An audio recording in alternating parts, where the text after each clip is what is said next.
በኦርቶዶክስ ስም የመጣን ነጣቂ አጭበርባሪ ተኩላን አሳያችኋለሁ። አንዴ ሁላችሁም ከመቀመጫችን ብድግ ብለን ለመጋቢ አዲስ በጋሻው ደሳለኝ እናጨበጭባለን።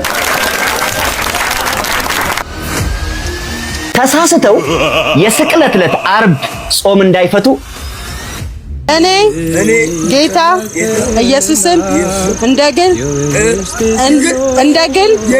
አዳኜ ለኔ ውበት ያለው ሰው ማለት ድንግል ማርያምን የሚወድ ሰው።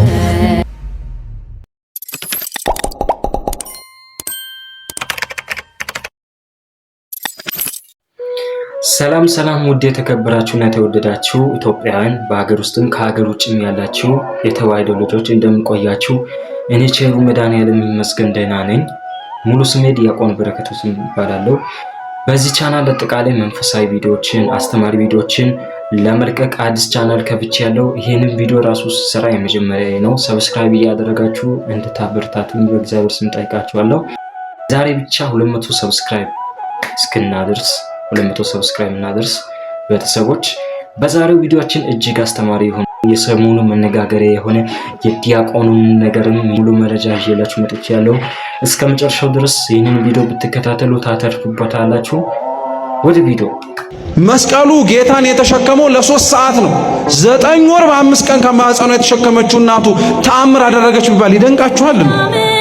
እኔ በጣም አንድ ነገር ልንገራችሁ ክርስቲያኖች፣ በእመቤታችን ዙሪያ ተአምር ተደረገ ብላችሁ አትደነቁ። እሷ ራሷ ተአምር እኮ ናት። እሷ ራሷ ብቻዋን የምታረገው ነገር አይደለም። እሷ ተአምር ናት እኮ። ረሳችሁት እንዴ? ትንቢተ ኢሳይያስ ምዕራፍ 7 ቁጥር 14 ላይ እኮ ድንግል በድንግልና ጸንሳ በድንግልና ትወልዳለች፣ ስሙንም አማኑኤል ትለዋለች። ትርጓሜውም እግዚአብሔር ከኛ ጋር ሆነ ብቻ እኮ አይልም። እነሆ እግዚአብሔር የዘመኑ ፍጻሜ በደረሰ ጊዜ ምልክት ይሰጣችኋል ነው። እስኪ ምልክት ይሰጣችኋል በሉ።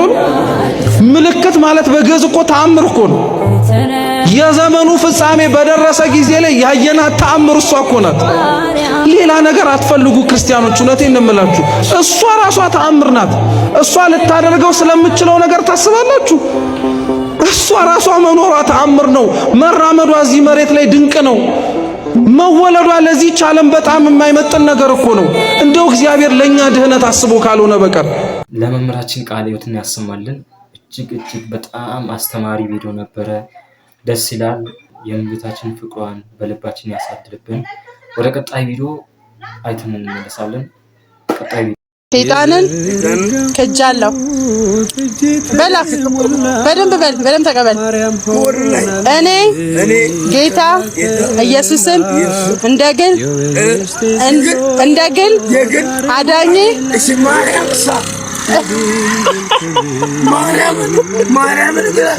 እኔ ምንም በል በቃ አንተ ጌታ ኢየሱስን ተቀበል። ቪዲዮውን እንዳያችሁት ነው። በእውነት በጣም ይደንቃል። ድንቅ አባት ናቸው። ምን ያህል የእመቤታችን ፍቅሯ በልባቸው እንደሰረጸ የሚገልጽ ቪዲዮ ነበረ። እንቀጥል። ለኔ ውበት ያለው ሰው ማለት ድንግል ማርያምን የሚወድ ሰው። እመቤታችን የሚወድ ሰው በጣም በምድር ላይ ውብ ሰው ነው። ሰው የልብ እጅ አለው፣ የልብ አፍንጫ አለው። በልቡ ውጭ እመቤታችን ጌጥ አድርጎ ያዘ ሰው፣ በልቡ አፍንጫ መዓዛዋ የሚሸተው ሰው። ፍቅርሽ እንደ ንጹህ ዕጣን ሸተተኝ፣ ልቤ ደግሞ በፍቅርሽ ወይን ሰከረ ይላል። በምን ያህል መጠን እንደሚወዷትም የኔ ቃሉ ብቻ የሚሰማኝ እና በአባ ጊዮርጊስ መጠን ነው ነገሩ አይገባንም። ይሄ ሁሉ ነገር የመጣው ማን ነው? እንግዲህ ማርያም አምላክን ብትወልድ የምድር ጌጥ የመነኮሳት ጌጣቸው እመቤታችን ናት። የምድር ጌጥ በሉ እንጂ አው የፍታታችን ጌጥ ሰላም ለኪ ብለን የምንጀምርባት፣ የተክሊላችን ጌጥ ሰላም ለኪ ብለን የምንጀምርባት፣ የማይሌታችን ጌጥ የቅዳሴያችን ጌጥ አንቲ ውእቱ መሶበ ወርቅ እንተ ምናቡ ብለን የምንጀምርባት፣ የክህነታችን ጌጥ የጵጵስናችን ጌጥ የዲቁናችን ጌጥ የቁርባናችን ጌጥ የጸሎታችን ጌጥ የሕይወታችን ጌጥ እመቤታችን ናት።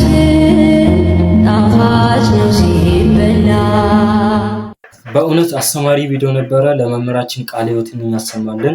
የእመቤታችን የድንግል ማርያም ፍቅሯን በልቦናችን ያሳድርብን። እንቀጥል። በመንፈሳውን እዚህ እንደ ጻድቅ የሚታይ ሰው አለ። እዚህ ከቁብ የማንቆጥረው ሰው አለ።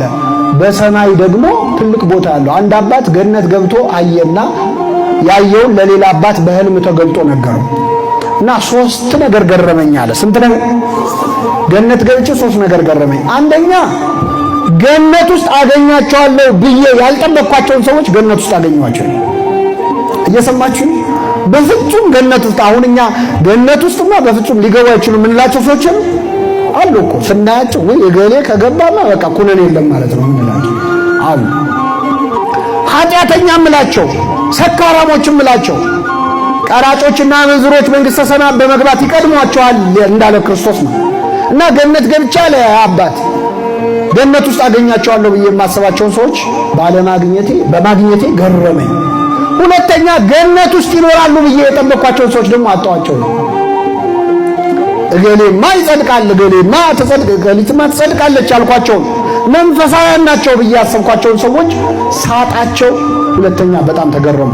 ሶስተኛ እኔ ራሴን ገነት ውስጥ ስላገኘሁት በጣም ተገረምኩ። እንዴት ነው የገባው ብዬ ማለት እውነትም የሰው ትክክለኛ ማንነቱ የሚታወቀው በዛ ዓለም ነው። እግዚአብሔር በዛ ዓለም ራሳችንን ለማወቅ ያብቃል።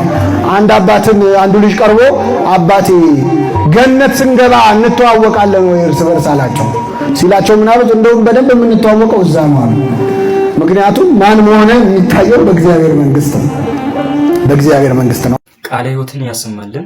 እንግዲህ መምህራችን በሚደንቅና በሚገርም ሁኔታ አስተምሮናል። እኛንም ለርስት መንግስተ ሰማያት ያብቃን ነው። ቀጣይ ቪዲዮ አይተን እንመለስ። ተሳስተው የስቅለት ዕለት አርብ ጾም እንዳይፈቱ ይሄን ቪዲዮ ኮፒ ሊንክ፣ ዱዊት፣ ሪፖስት፣ ሼር እያደረጋችሁ ለኢትዮጵያ ሙሉ ወንጌል አማኞች አድርሱልኝ። በእርግጥ የኢትዮጵያ ሙሉ ወንጌል አማኞች ለአንድ ወር የሚቆይ ጾም ሀገር አቀፍ ጾም አውጀዋል። ጥሩ ነው ጾም ማወጅ። እስካሁንም አለመጾማቸው ተጎዱ እንጂ አልተጠቀሙ። ጾሙ የሚጀምረው ከየካቲት 30 እስከ ሚያዝያ 2 እንደሆነ እነዚህን ዋቢ ምንጮች ተጠቅሜያለሁ። ታዲያ ሚያዝያ 2 እኮ በኦርቶዶክሳውያን ዘንድ አርብ ቀን ነው የሚውለው። ስቅለት ነው። የጌታን ሕማሙን፣ ስቅለቱን፣ ግርፋቱን ሁሉ የምናስብበት በጾም በጸሎት በስግደት በለቅሶ የምናሳልፍበት ቀን ነው እና የዚያን ቀን እናንተ ስጋ ልትበሉ ነው? ጾም ልትፈቱ ነው? ለምን 2 ቀን ጨምራችሁ ሚያዝያ 4 ቀን አብረን ጾሙን እሁድ ትንሣኤ ዕለት ለምን አብረን አንፈታ? ሐሳብ ነው። ኦርቶዶክሳውያን ሼር፣ ኮፒ ሊንክ፣ ዱዊት፣ ሪፖስት አድርጋችሁ አድርሱላችሁ። ምናልባት ሰዎች አሳስተው ከኛ ጋር ለማመሳሰል ቀን ቆርጠው ሰጥተዋቸው ከሆነ እንዳይሳሳቱ ሚያዝያ 4 ቀን አብረን ጾም እንፍታ በሉልኝ። እንግዲህ ቪዲዮውን እንዳያችሁት ነው። እንቁላል ቀስ በቀስ በእግሯ ነው የምትሄደው ይባላል አባባሉ። ይሄም አባባል በዚህ ቪዲዮ ላይ በእርግጠኝነት እንዳያችሁት ነው። አሁን ደግሞ ጾሙን አውጇሉ። የሥርዓተ ቤተክርስቲያንን አንዳንድ ነገሮችን እየያዙ ነው። ቀጣይ ምን እንደሚፈጠር አስቡት። ይህንንም ደግሞ እስቲ ሀሳባችሁን ኮሜንት ላይ አስቀምጡት።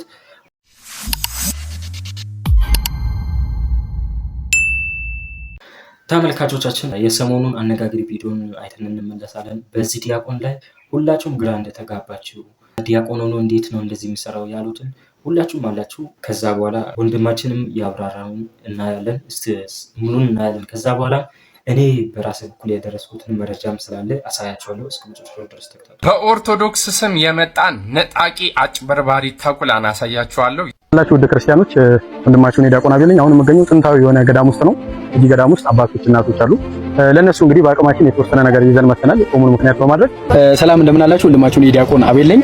ሰሞኑን ጠፍቼባችኋለሁ። አንዳንድ ሰዎች ደግሞ ያው በቴሌ ብር ሁሉን የፈጠረ ሁሉን የጀመረ ሁሉንም የፈጸመ ሁሉን የያዘ ሁሉንም የጨበጠ እግዚአብሔር መላእክትና አጥፍቷል አዘኔን አጥፍቷል አመቱ ማርያም ነች። ይህንን መዝሙር ከኔ ጋር አብረን እንዘምራለን። ይህን ቪዲዮ በደንብ ኮፒ ሊንክ፣ ሼር፣ ሪፖስት እንድታረግ ፈልጋለሁ። ዳይ ወደ መዝሙር ይህ ተኩላ እንግዲህ ዲያቆን አቤል ብሎ ራሱን የሚጠራ መናፍቅ እልም ያለ ፕሮቴስታንት ነው እና እንደምትመለከቱት እጅግ በጣም ንቀትና ድፍረት በሆነ መልኩ በእኛ በኢትዮጵያ ኦርቶዶክስ ተዋሕዶ ቤተክርስቲያን ቅጽር ግቢ ውስጥ ገዳማት ውስጥ እየገባ የመናፍቃንን መጽሐፍ የሚበትን የሚያስፋፋ እንደዚሁ ደግሞ የኛ የኦርቶዶክሳውያን መምህራን ወንድሞችን ኢየሱስን አታውቁም ኢየሱስን አትሰብኩም እያለ የሐሰት ክስን የሚከስ እሱ የሚፈልገው ሐሰተኛ ኢየሱስ እንዲሰበክ የሚጠብቅ ቤተክርስቲያንን አታቋትም እያለ መናፍቃንን የሚደግፍ ስለ ቤተክርስቲያን ምንም የማያቅ ፊት ለፊት እንኳን መጥቶ መሞገት የማይችል እልም ያለ ታድሶ መናፍቅ ነውና ይህንን ግለሰብ በማወቅም ሆነ ባለማወቅ ፎሎ ያደረጋችሁ ሰዎች ፎሎአችሁን እንድታነሱ እንደዚህ ደግሞ አድራሻውን የምታውቁ ሰዎች በተገቢ መልኩ አድራሻውን እንድትሰጡንና ተገቢውን ምክር እንዲሰጠው የምናደርግ ስለሆነ አድራሻውን አሳውቁን። ቅዱስ ጳውሎስ በፊልጵስዩስ መልእክቱ ምዕራፍ 3 ቁጥር 2 ላይ እንደዚህ ይላል፣ ከውሾች ተጠበቁ፣ ከክፎች ሰራተኞች ተጠበቁ፣ ከሐሰተኞች መገረዝ ተጠበቁ ይላልና ከዚህ ሰው እንድትጠነቀቁ ስል ጥሬን አስተላልፋለሁ። ሰላም ክርስቶስ ይብዛላችሁ። እውነቱን ለመናገር ልጁ ኦርቶዶክስ ዲያቆን አይደለም፣ በማስረጃ እናያለን። ተመልካቾቻችን አሁን ማሳያችሁ እርሱ በመናፍቃን ወገን ሆኖ ሰዎችን ኦርቶዶክስ የሆኑትን ልጆችን እንዴት እንደሚያንቋሽሽ እናያለን። ይሄ ሞንታርቮ አዝዋሪ ያው ላርቄ ብለ ነው ኦርቶዶክስ ሆንኩ። እነዚህ ሁለት ሰዎች ክርስትና ገብቷቸው መስሏችሁ ነው ኦርቶዶክስ ሆኑት አይደለም። አንደኛ ቢዝነስ ሊሰሩ ነው፣ ሁለተኛ ደግሞ አምቡላውን አርቄውን ሊገለብጥ ነው እንደፈለገ። ኦርቶዶክሳዊ መልካም ወጣት ትጠላለህ ነው የምልህ። በቃ ፈለገ አይ ፈለገ ቪዲዮን እንዳያችሁት ነው። አንድ ሰው ንስሐ ገብቶ ወደ እግዚአብሔር ሲመለስ በሰማይ መላእክቱ ላይ ይደሰታሉ። ግን ላረቀና ለምናምን መጣ ማለት ይሄ የሆነ ነገር ሴራ አለ እንጂ ዝም ብሎ የተነገረ የተወራ ነገር አይደለም።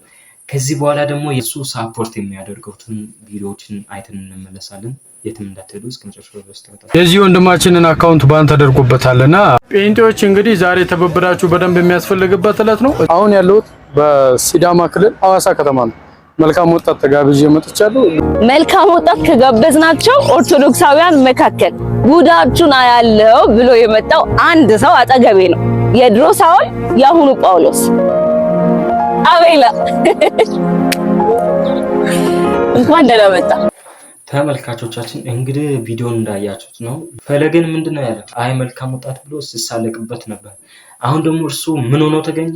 ወደ ጴንጤዎች ሄዶ መልካም ወጣት እዛ ውስጥ ራሱ ገብቶ ተገኘ። እስቲ ሙሉን እናያለን። እስከ መጨረሻው ድረስ ተከታተሉ።